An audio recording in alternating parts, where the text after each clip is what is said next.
नमस्ते। मैं हूँ ख्यालों की मलिका, ख्यालों की दुनिया की।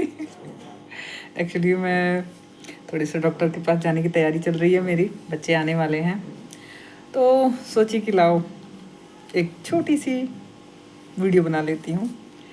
ऐसे कुछ ख्याल मन में मेरे आ गया, और जब आ जाता है तो एक पहले जिसे बोलते हैं, एक पहले ज़माने में लोग शायर लोग जो हुआ करते थे, जब वो सोते थे ना, तो सोते समय भी वो पेन और कॉपी लेके सोया करते थे। ठीक है, कि उनको अगर नींद में भी कोई शायरी याद आ गई तो वो उस चीज़ को लिख लें। ऐसे ही मेरे दिमाग में भी जैसे ख्याल आ जाते हैं तो मैं सोचती हूँ ला जल्दी से एक छोटी सी वीडियो बना लो, वरना बुजुर्ग का दिमाग है भाई, उम्र हो चली है हमारी। कहीं दिमाग से ना निकल जाए। तो वही ऐसे ही ख्याल आया करते करते कि पता है, जैसे हमारे पास समस्याएं होती हैं, थोड़ी कठिन समस्याएं होती हैं, तो हम लोग बेचैन हो जाते हैं। उस कहते हैं कि अरे यार बहुत बड़ी समस्या आ गई है, बहुत बेचैनी है, बहुत अशांति है, चीज़ें इधर उधर हो रही हैं, कैसे करूं कैसे नहीं करूं। तो मैं उनसे बस यही कहना चाहती हूँ कि जब कठिन समस्या हो ना, तो जितना हो सके कूल डाउन रहिए, शांत रहिए। शांत चित्त ही आपकी प्रॉब्लम सॉल्व कर सकता है, बाकी कोई नहीं कर सकता है। अगर आप बेचैन हैं तो समस्या तो बनी ही रहेगी।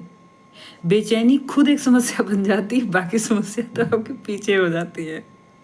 एक्चुअली सारी समस्याओं पे जो बेचैनी, जो अशांति होती है ना, वो इन चीज़ों को ऐसा पकड़ लेती है ना कि आप उन परेशानियों से निकल नहीं पाते हो। तो आपसे मैं सिर्फ इतना कहूँगी कि जब भी आप परेशानी आए तो शांत चित्त से रहिए, समस्या को सोचिए कि समस्या क्या है और क्या वो इतना हाइप वाला है कि आपकी शांति भंग कर सकता है, और अगर ऐसा है तो समस्या की जड़ क्या है, किससे जुड़ी है।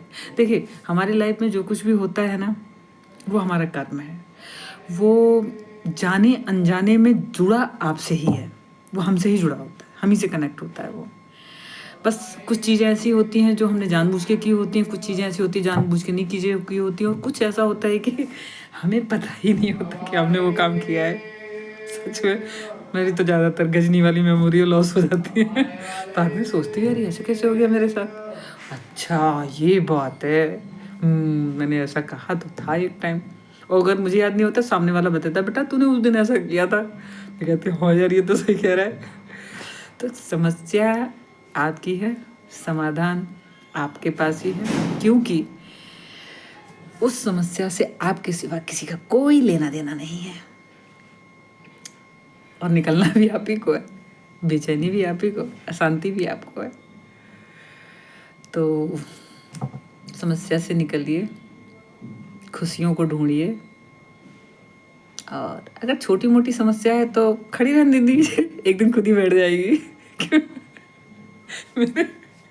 ऐसा मेरे एक दोस्त ने मुझसे कहा कि मैंने बोला यार बहुत बड़ी समस्या खड़ी हो गई है, तो बोला खड़े रहने दे, एक दिन अपने खुद ही थक के बैठ जाएगी।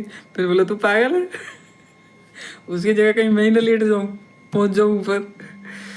तो कुछ दोस्त ऐसे भी सलाह देने वाले होते हैं, और एक तो दोस्त ऐसा था कि बोला कि अरे यार ये जो छोटी छोटी समस्याएं होती है ना, एक बड़ी समस्या आके इसको ख़त्म कर देती है। फिर वो छोटी छोटी जो समस्याएं वो गई, बड़ी समस्या बैठ गई। उसके लिए आपका शांत रहना बहुत ज़रूरी है, बहुत ज़्यादा ज़रूरी है कि आप शांत रहो।